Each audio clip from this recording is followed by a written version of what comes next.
Hello everyone, welcome back to the channel. This is Rajdeep Prasad. और वैसे तो मैं ग्रेटर नोएडा में ही रहता हूँ, बट आज किसी काम की वजह से मुझे कॉलेजेस की तरफ आना पड़ा है। अभी मैं नॉलेज पार्क 2 में हूँ। आप कॉलेजेस देख सकते हो। ये रहा GNIOT कॉलेज। अभी हम सीधा चलते जाएंगे। आपके सारे डाउट्स का मैं आज आंसर देने वाला हूँ। देखो, ये स्ट्रेट रोड है। इधर GNIOT कॉलेज आपने देखा। ये एक नया कॉलेज ओपन हो रहा है, VSIT। एक और नया कंपटीशन आ गया मार्केट में। थोड़ा और आगे चलते हैं। ये स्ट्रेट रोड ही है और आप इस वीडियो को पूरे एंड तक देखना। देखो, ये रहा तुम्हारा GN ग्रुप। देख रहे हो, ये तुम्हारा GN ग्रुप है। देखो, ये मंगल में है। ये तुम्हारा बिमटेक है। ठीक है, ये बिमटेक है और ये मंगल में है। थोड़ा और इसी रोड पे स्ट्रेट चलेंगे हम। ये लॉयड आ गया। यहाँ से लॉयड कॉलेज शुरू हो गया है। आप देखो, ये पूरा लॉयड कॉलेज है। तो ये स्ट्रेट रोड पे आपको मंगल में GNIOT, लॉयड, ये तीनों कॉलेज मिल जाता है। और भी 2-3 कॉलेज है। एक तो नया ओपन हो गया VSIT। इसके अलावा GN ग्रुप भी है। अब स्टूडेंट का एक मेन क्वेश्चन आता है कि भैया मंगल में मैं एडमिशन ले, GNIOT में एडमिशन ले या फिर लॉयड में एडमिशन ले, अच्छा कौन सा है? एक बात बताओ, ये तीनों कॉलेज एक स्ट्रेट लाइन पे हैं। मैंने तुम्हें आने वक्त दिखा दिया। कितना डिफरेंस होगा तीनों कॉलेज में कैंपस वाइज अगर मैं छोड़ दूँ तो। बात करें प्लेसमेंट्स का, तो प्लेसमेंट्स में भी डिफरेंसेस ज़्यादा नहीं हैं। आपका जो प्रायोरिटी है, आप उसके बेसिस पे कोई भी कॉलेज में एडमिशन ले सकते हो। ये सब बात की बात है। ये तो मैं अपने वीडियोस में एंड काउंसलिंग्स में मैं बच्चों को बताता भी हूँ। बट आज जो मेरा मेन पर्पज़ है वो ये है। देखो, कॉलेज में 3 डिपार्टमेंट होता है। एक एडमिशन डिपार्टमेंट, जहाँ पे आपके एडमिशन्स वगैरह, स्कॉलरशिप वगैरह ये सब होता है। दूसरा है जो है हमारा एजुकेशन डिपार्टमेंट, जहाँ पे फैकल्टीज़ कैसे हैं, क्लासरूम क्या है, करिकुलम कैसा है, एक्सपोजर क्या मिलता है आपको, ये सारी चीज़ें। थर्ड डिपार्टमेंट जो है वो है प्लेसमेंट डिपार्टमेंट। ठीक है, कॉलेज का कंपनीज के साथ कोलैबोरेशंस कैसा है, इंटर्नशिप मिल रहा है नहीं मिल रहा है, अच्छा इंटर्नशिप है कि नहीं है, पेड इंटर्नशिप है कि नहीं है। उसके बाद फिर प्लेसमेंट्स का सिनेरियो। तो ये 3 डिपार्टमेंट है। अब स्टूडेंट को एडमिशन लेना चाहिए हमेशा ये 2 डिपार्टमेंट देखकर। बट बच्चे पहले डिपार्टमेंट में ही फंस जाते हैं, जो कि एडमिशन डिपार्टमेंट है। और एडमिशन डिपार्टमेंट इन सारे कॉलेजेस का इतने टॉक्सिसिटी से भरा हुआ है ना, मैं क्या बताऊं। हर दिन मेरे पास बच्चों का मैसेज आता है, कोई ना कोई किसी ना किसी कॉलेज से परेशान है। ठीक है, बच्चे फ़ोन करते हैं, भैया मैंने कॉलेज में एडमिशन ले लिया, मेरे को 1 रुपया का भी स्कॉलरशिप नहीं मिला। अरे मैंने फिर पता किया, एडमिशन लेने के बाद लिंक्डइन वगैरह पे लोग बोल रहे हैं कि उनको 50,000 स्कॉलरशिप मिलता है। भैया अब मैंने एडमिशन ले लिया, अब मुझे पता चल रहा है कि एडमिशन करवाने से कुछ यहाँ पे रेफरल अमाउंट वगैरह मिलता है। मेरे साथ कहीं धोखा तो नहीं हो गया? क्या ये कॉलेज सही है, गलत है? यही सब सिचुएशन, यही सब क्वेरी भरे पड़े हैं। अब ये सब के पीछे सिर्फ एक कारण है, वो है यहाँ पर एडमिशन्स का क्राउड। ये सारे कॉलेजेस अब यहाँ पर बन चुके हैं मछली बाजार। ठीक है, और यहाँ पर सिर्फ एडमिशन करवाने का ये सब एक कॉलेजेस जो है वो फैक्ट्री बन चुका है कि बस एडमिशन होना चाहिए, एजुकेशन सिस्टम भाड़ में जाए, प्लेसमेंट भाड़ में जाए। स्टूडेंट्स लोन लेकर आते हैं। आज मेरे एक बच्चे से बात हो रही, उसने बोला भैया पैसे हमारे पास थे, अभी हमने एक सिस्टर का शादी करवाया, 15-20 लाख खर्च हो गया। अब एक और छोटी बहन भी है, अभी मैं अगर प्राइवेट लोन ले लूँ तो अगर हो सकता है कि जॉब ना लगे तो बहन की शादी के लिए फिर लोन भी नहीं मिलेगा। MBA करने वाले जो बच्चे आ रहे हैं ना, वो बहुत सारे रेस्पॉन्सिबिलिटीज़ के साथ आते हैं। ठीक है, ऐसा नहीं कि अंडर ग्रेजुएशन BBA BCA कर रहे हैं, जॉब मिला तो भी ठीक है, नहीं मिला तो भी ठीक है, ऐसा नहीं है। उनको जॉब चाहिए ही चाहिए। जो एक मिडिल क्लास फैमिली से आता है बच्चा, जो बिलोंग करता है, अब वो आ रहा है दिल्ली में, आएगा अपना करियर बनाएगा, उसको एक अच्छा कॉलेज मिलेगा। बट होता क्या है, यहाँ पर जो कॉलेजेस, ये ग्रेटर नोएडा खास तौर पे, जो इन्होंने मतलब एडमिशन्स के लिए जो ये सब पॉलिटिक्स यहाँ पे चलता रहता है, ये सब बच्चे को समझा देंगे अगर हम, और अगर हम लोग रियलिटी बता देंगे तो पढ़ाई और एजुकेशन से भरोसा ही उठ जाएगा। मैंने यहीं से अपना 3 साल का BCA किया, 1-2 साल जॉब किया, जॉब खत्म होने के बाद कोरोना, उसके बाद फिर MBA वगैरह, और मैं इन सारे कॉलेज के रग रग से वाकिफ़ हो चुका हूँ। और साथ ही साथ मैं इस इंडस्ट्री में हूँ तो मुझे समझ में भी आता है। बट जो बच्चों के साथ, एक्सक्यूज़ में, एक सेकेंड,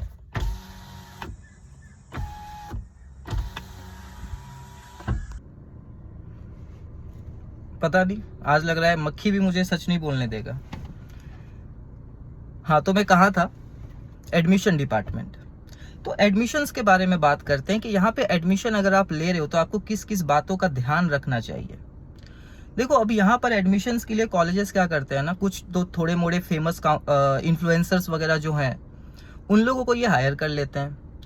अब वो बच्चे बोलते हैं कि फ़ोन करके कि भैया XYZ इन्फ्लुएंसर बोल रहा है कि ये कॉलेज अच्छा है, ले ले। अलग इन्फ्लुएंसर बोल रहा है ये कॉलेज अच्छा है, ले लें। बच्चे ले भी लेते हैं, भैया बोल रहे हैं। एक बात बताओ, अगर प्लेसमेंट फ्यूचर में नहीं लगेगा या कुछ नहीं होगा तो फिर क्या? हम भी कॉलेजेस के वीडियोस बनाते हैं भाई, हमें भी पता है कि कितना रियल लाइफ है एंड कितना रील लाइफ है, ठीक है। बट एक चीज़ बहुत खास तौर पे आप लोगों को ध्यान रखना है कि किसी भी अरे गहरे स्टूडेंट्स के बातों पे नहीं आना है, इस पे भी हम आएंगे, और ना किसी इन्फ्लुएंसर्स के बातों पे आना है, क्योंकि 2 साल के बाद आपका प्लेसमेंट नहीं लगेगा ना। तो मैं अगर इतना भी आपको ज्ञान दे रहा हूँ ना, मैं भी आपके लिए ½ kg मिठाई लेके नहीं आऊँगा कोई फेस्टिवल पे। ½ kg छोड़ो, 1 लड्डू का मिठाई लेके भी मैं नहीं आऊँगा आप लोगों के लिए। समझ गए? ये डार्क रियलिटी है, क्योंकि आपका करियर आपको खुद बनाना पड़ेगा। और मेरे साथ भी यही हुआ। मेरे साथ आज कोई नहीं है, मुझे मेरा करियर खुद बनाना पड़ा। तो वही सेम चीज़ आपके साथ है। बट यहाँ पर बच्चे पहली बार जो बाहर निकल रहे हैं उनको चाहिए होता है कि कोई एक रेफरेंस मिल जाए। वो एडमिशन भी ले रहे हैं, मेरे पास बच्चे कॉल करते, भैया मैं लेने ही वाला हूँ XYZ कॉलेज में एडमिशन, बता दो सही है कि गलत है। वो क्यों आ रहे हैं, वो क्यों पूछते हैं? उनको एक कॉन्फिडेंस चाहिए, एक भरोसा चाहिए अपने डिसीजन पे। हाँ भाई कर ले, सही कर रहा है तू। और उसी के साथ साथ 2-3 चीज़ें, जैसे दिल्ली का एनवायरनमेंट, यहाँ का जो कॉर्पोरेट इंडस्ट्री है, कॉलेजेस के आसपास में आपको बहुत सारे कंपनीज मिल जाता है, तो वो भी आपके लिए एक प्लस पॉइंट है। तो ये सब चीज़ जब बच्चों को बताते हैं तो लगता है कि हाँ चलो कोई तो है जो ठीक है। बट यहाँ पर अगर उसका करियर कल को नहीं भी बनेगा ना, तो इससे मुझे भी नहीं फ़र्क पड़ेगा और ना किसी और 10 लोगों को फ़र्क पड़ेगा उससे, ठीक है। और यहाँ पर कोई भी जो आपको गाइडेंस देने आता है वो क्यों आ रहा है? वो आ रहा है सिर्फ 10, 15, 20, 25, 30, 40, 50 हज़ार रुपये के रेफरेंस अमाउंट के लिए। अब ये डिपेंड करता है, जितना ज़्यादा कोर्स फीस है तुम्हारा उतना ज़्यादा रेफरेंस अमाउंट। यहाँ पे ग्रेटर नोएडा में जो बच्चे कॉलेज में पढ़ने आते हैं ना, वो आने के बाद जब उनको 2 महीने के बाद ये रियलिटी पता चलता है, अब जो बच्चे को स्कॉलरशिप मिल जाता है वो लोग तो ठीक है, उनको भी ये चीज़ पता चल गया, और जिसको नहीं मिलता है उसे भी पता चल जाता है। तो यहाँ के तो हर कॉलेज के मैक्सिमम बच्चे तो कंसल्टेंट बन जाते हैं पहले ही, कॉलेज के बाहर रहेंगे। क्या ये कॉलेज अच्छा है, ले ले। पेरेंट्स के साथ आते हैं बच्चे, ना ना ना ना ये कॉलेज बिल्कुल गलत है, आप वो कॉलेज ले लो। पेरेंट्स को भी लगता है कि यार ये बच्चा इसी कॉलेज में तो पढ़ रहा है और मना कर रहा है, तो क्या करें, ठीक है। ये सब सिनेरियो है। इन्फ्लुएंसर्स आते हैं, बोलते हैं हम आपको 50,000 80,000 का स्कॉलरशिप दे देंगे, नेक्स्ट ईयर गायब हो जाते हैं, टाटा बाय बाय। अब बच्चे कॉलेज पे फ्रस्ट्रेटेड हैं, एडमिशन के समय आपने कमिटमेंट दे दिया 50,000 स्कॉलरशिप का, अब आप मुझे एडमिट कार्ड नहीं दे रहे हो। आपने बहुत सारे वीडियोस देखे होंगे 1-2 कॉलेज का, मैं कुछ इसमें वीडियो में एडिट नहीं करूंगा, मैं कुछ काट भी नहीं रहा, ठीक है। बस आपको सब चीज़ पता है, आप उससे कनेक्ट करते रहना कि क्या आपके साथ ये चीज़ हो रहा है, अगर होगा तो आप कमेंट करना, ठीक है। तो वो कर दिए नेक्स्ट ईयर, क्योंकि जो भी स्कॉलरशिप मिलता है वो 1 साल बाद मिलता है, तब तक वो इंसान है ही नहीं। अब क्या करोगे आप? कॉलेज बोलेगा कि जाओ जो एडमिशन करवाया था उसके पास जाओ। उसके बाद वही जो इन्फ्लुएंसर्स होते हैं वो 10-10 हज़ार का एक तो टैब दे देंगे, बोल देंगे हमारे तरफ से यही। कुछ लोग अभी यहाँ पे युवा नेता बन जाते हैं, युवा नेता बन के एडमिशन करवाएंगे। कुछ लोग यहाँ पे अपना वो क्लब ये सब ओपन कर लेते हैं। बट रीज़न क्या है इससे, मेरे को ये समझ नहीं आता। ये सब चीज़ जो होता है, ये जो टॉक्सिसिटी है एडमिशन्स का, ये क्यों है? क्यों नहीं ये सारे कॉलेजेस अपना फीस पहले कम करें? मैं 3 साल देख रहा हूँ, हर साल 50,000 50,000 50,000 बढ़ जा रहा है। 3 साल में 1.5 लाख बढ़ गया फीस। क्यों बढ़ा? क्या प्लेसमेंट आया? क्या करिकुलम में अपडेट आया? कुछ नहीं। पढ़ाई जो करवा रहा है वो 4 लाख का है, फीस रख दिया है 5 लाख, और बच्चे को बोल दे रहा है हम दे देंगे 50,000 डिस्काउंट। किस लिए डिस्काउंट दे रहे हो तुम? और बच्चा को लगता है कि 50,000 डिस्काउंट मिल रहा है, 4.5 में ले लेते हैं एडमिशन। 50,000 बचाने के चक्कर में तुम अपना 2 साल का टाइम भी वेस्ट कर रहे हो और अपना करियर भी। तो एक सबसे बड़ा सवाल कि क्या भैया ये तीनों कॉलेज पढ़ने के लायक नहीं है? पढ़ने के लायक हैं, बट रियलिटी के साथ ऐसा नहीं हो। देखो कि कोई भी बच्चा अपने कॉलेज से सेटिस्फाइड कब होता है? जब उसको सब चीज क्लैरिटी मिले, ठीक है, उसको वर्थ इट फील हो यार कि मैं जितना दे के पढ़ रहा हूं ना ठीक है। उन्हें भी पता है कि वो डायरेक्ट एडमिशन के थ्रू आ रहे हैं, वो भी 4.5-5 लाख से ही शुरू करेंगे, बट हम प्लेसमेंट एश्योरेंस लेटर दे देंगे, हम 5 लाख प्लस का पैकेज दे देंगे, हम 8 लाख प्लस का पैकेज दे देंगे, हम रिटर्न लिख कर दे देंगे। क्या है ये? और सबसे इंपॉर्टेंट बात, कोई फिल्टरेशन नहीं। मतलब जैसा भी स्टूडेंट आ जाए, आ जाओ भाई ले लो एडमिशन। अब एक बात बताओ, IIT, IIM जो बड़े इंस्टीट्यूट्स हैं, इनका प्लेसमेंट क्यों जा रहा है? क्योंकि बच्चे भी तो अच्छे जा रहे हैं ना, वो भी तो ले रहा है 95, 97, 98 परसेंटाइल वाले बच्चों को। फिर कॉलेज का भी काम, स्टूडेंट का भी काम, दोनों मिलकर एक हाथ से अच्छा प्लेसमेंट निकालते हैं। बट यहां पे वो सिचुएशन है नहीं। आप जैसे भी हो आ जाओ। फिर बच्चे पूछते हैं हमसे, भैया 100% प्लेसमेंट है? अरे 100% प्लेसमेंट कहां से होगा? मेरे पास एक ऐसा स्टूडेंट आया जो 10th 12th और अपना ग्रेजुएशन भी उसने बिहार से किया है, और उसने खुला खुला बोल दिया कि भैया मैंने ऐसे जगह से पढ़ाई किया है कि हम लोग मोबाइल से बैठ के एग्जाम लिख देते थे, मैं इंग्लिश में बहुत कमजोर हूं भाई। वो कॉलेज का ब्राउचर तक नहीं पढ़ पा रहा है, पढ़ ले रहा है तो समझ नहीं पा रहा है। ऐसे बच्चे को भी कॉलेज एडमिशन दे रहा है। देखो मैं ये नहीं कहना चाहता कि ऐसे बच्चों को करियर में कुछ अच्छा करने का मौका ना मिले, मिलना चाहिए, ठीक है। आप उसको टाइम दो, एडमिशन ही लेना है ना, 15 दिन का टाइम दो, एक प्रोफाइल बना दो, ये सब चीज पढ़ के लाओ भाई, हम एक छोटा सा टेस्ट ले लेंगे, उसके बाद एडमिशन तुम्हारा करवाएंगे। बच्चे को भी तो फील हो, उसे भी लगे कि कुछ मेहनत करके पहुंच रहा है इंसान। नहीं, अंधाधुन एडमिशन, बस सीट फिल हो जाना चाहिए, कॉलेजेस का सीट फिल हो जाना चाहिए। उसके लिए वो काउंसलर हायर कर ले, बाहर का इन्फ्लुएंसर हायर कर ले, किसी को भी हायर कर ले। और ये सब के पीछे कारण क्या है?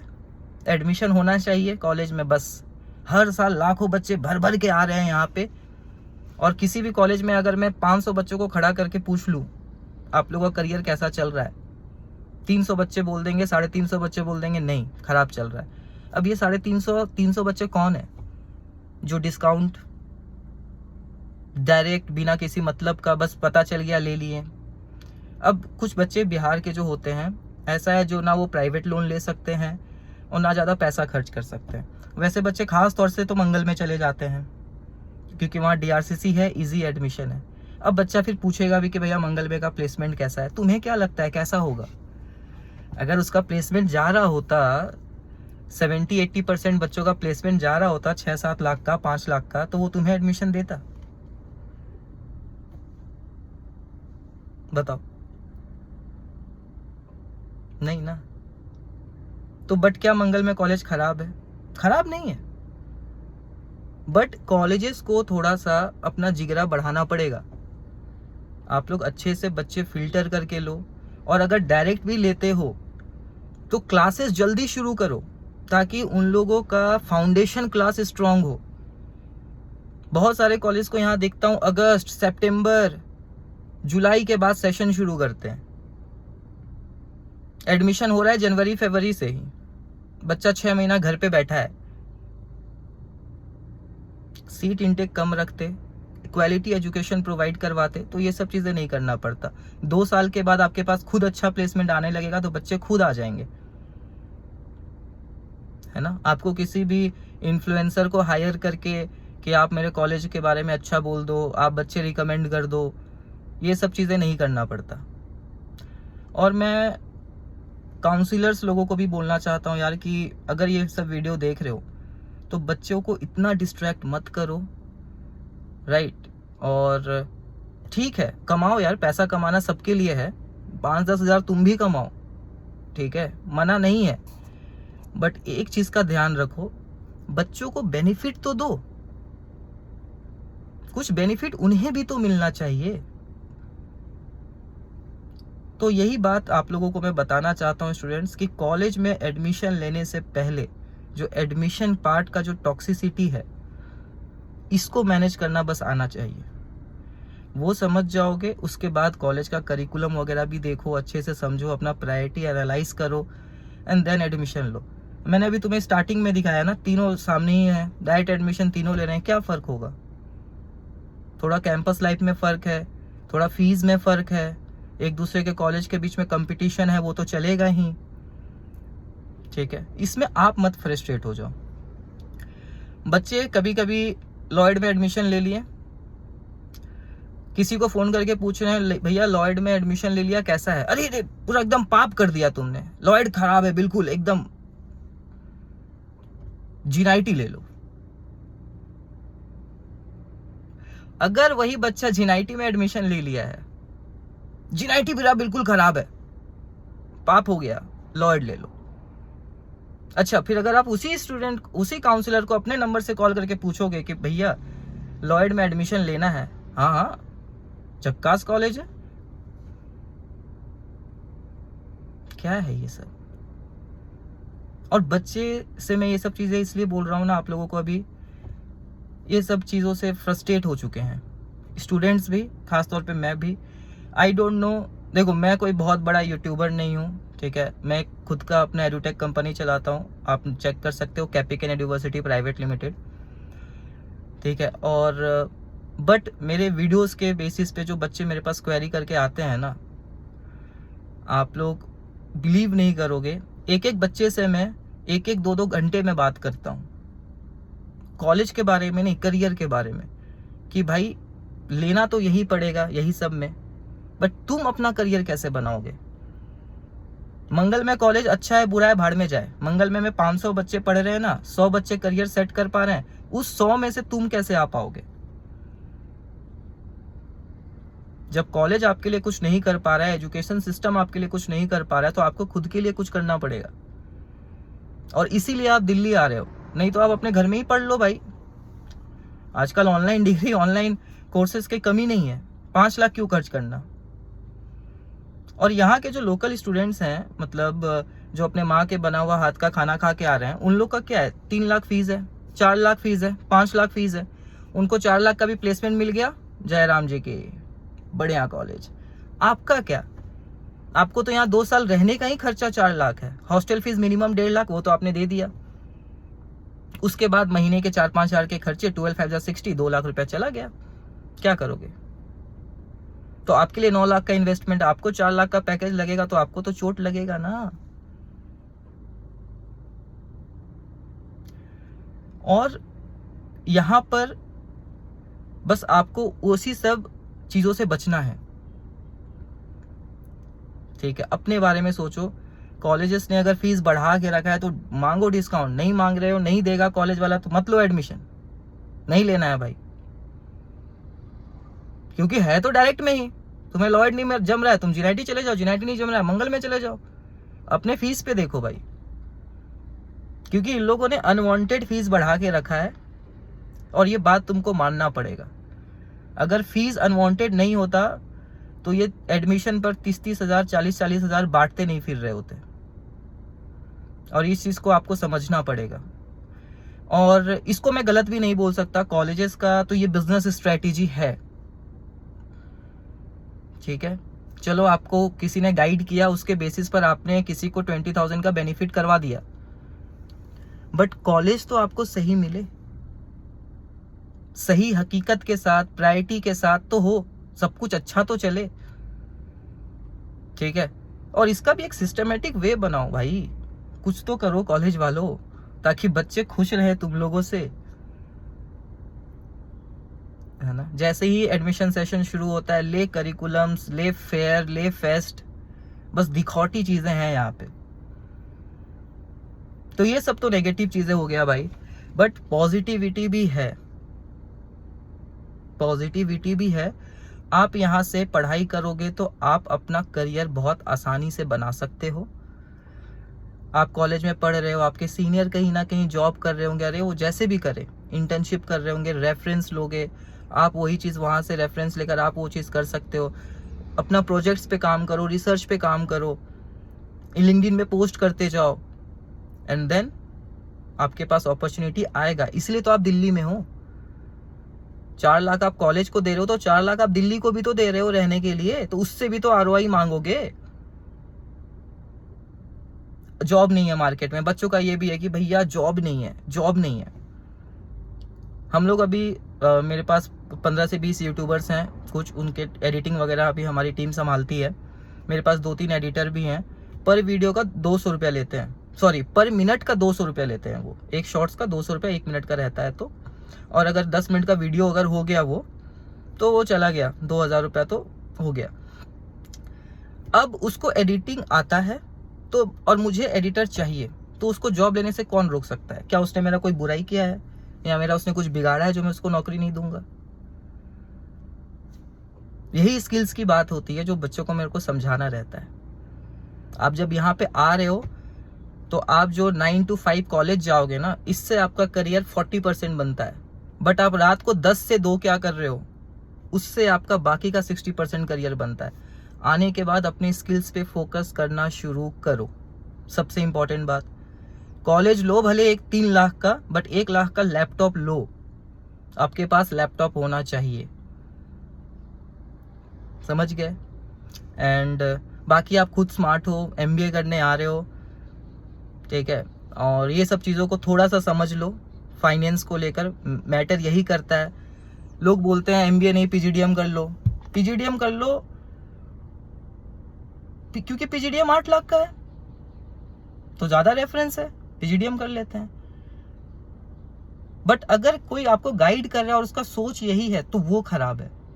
देखो PGDM करो, आपके घर पे अगर पैसे हैं, आप लोन लेने के कैपेबल में हो, आपके पास वो रिस्क लेने की एबिलिटी है, करो PGDM, ठीक है? क्यों? क्योंकि PGDM का करिकुलम अच्छा है, ठीक है? तो क्या MBA खराब है? नहीं। बट आप 3-4 लाख के MBA को आप 8 से 10 लाख के PGDM के साथ कंपेयर करोगे तो ऑफकोर्स PGDM अच्छा रहेगा ना। जो कॉलेज 10 लाख में MBA दे रहा है उसके साथ PGDM कंपेयर करो भाई, तो MBA ही ठीक है। अब यहाँ के कॉलेजेस का मैंने देखा है, 3-4 लाख में MBA करवाएंगे, 8-9 लाख में PGDM करवाएंगे। हमारे यहाँ से PGDM कर लीजिए, उसका पैकेज अच्छा है, बहुत अच्छा है, बहुत अच्छा है। बच्चा जब मान गया तो ठीक है, नहीं माना तो अच्छा MBA कर लीजिए। अरे भाई, जब तुमको पता है कि नहीं हो रहा है MBA तो बंद कर दो भाई उसको, है कि नहीं? और मैं क्या बोलूँ, और एजुकेशन सिस्टम और मेडिकल सेक्टर, ये 2 ऐसे सेक्टर हैं जहाँ पर लोग जब जाते हैं ना, पब्लिक जब जाती है, एक मिडिल क्लास इंसान जाता है, उन्हें पता है कि उनका कट रहा है, बट उन्हें फिर भी कटवाना है। मेरी फैमिली उतनी कैपेबल नहीं थी कि 9-10 लाख का पढ़ाई अंडर ग्रेजुएशन और BA कर सकती थी, बट करवाया। और बहुत सारे आप जो वीडियोस देख रहे हो, आपके भी पेरेंट्स ऐसे हैं, वो अपना खून बेच के भी आपको पढ़ाएंगे, क्योंकि उनको लगेगा कि भाई बच्चा करियर में आगे बढ़ेगा। बट आने के बाद, ये देखने के बाद क्या? अब वीडियो 20 मिनट का होने वाला है, और आज तो आया था मैं एक स्टूडेंट के काम से यार, तो उसका तो चलो काम बन गया।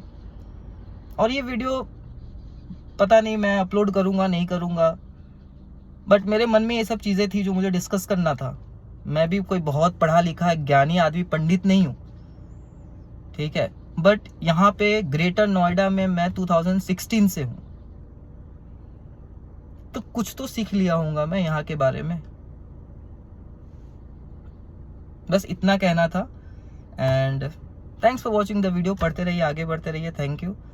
और चैनल पे पहली बार आए हो या पहली बार वीडियो देख रहे हो तो चैनल को सब्सक्राइब कर देना, और अपने लिए एक अच्छा कॉलेज ढूंढो, ठीक है? ये सारे कॉलेजेस भी खराब नहीं है, बट पिछले 3-4 साल में ना इतना ज़्यादा कॉलेजेस यहाँ पर ओपन हो चुका है ना कि इनके पास भी कंपटीशन है ब्रो। ये भी एक तरीके का बिजनेस ही है। जैसे कि मैंने बताया था 3 सेक्टर, जो पहला डिपार्टमेंट होता है वो एडमिशन डिपार्टमेंट है, वहाँ पे फाइनेंस, और जहाँ पैसे जुड़ गया, जहाँ पैसा वहाँ पे समझ जाना। कमेंट करके बताओ। Thanks for watching the video. Video अच्छा लगा हो तो चैनल को सब्सक्राइब वीडियो अच्छा लगा हो तो वीडियो को लाइक कर दीजिएगा, चैनल को सब्सक्राइब कर दीजिएगा। Thanks for watching the video. पढ़ते रहिए, आगे बढ़ते रहिए। Thank you. जय श्री राम।